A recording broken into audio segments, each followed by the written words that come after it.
inverted story of Magellan and Lapu-Lapu long time ago.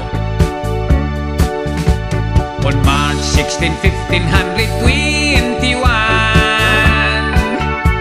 when Magellan was discovered by Philippines, they were sailing day and night across the big island until they saw Small Limasawa Ocean.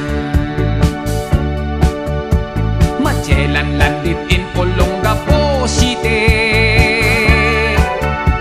to get some burikat. They were very happy, but accidentally Magellan, he got sick because he's playing with a high voltage lady.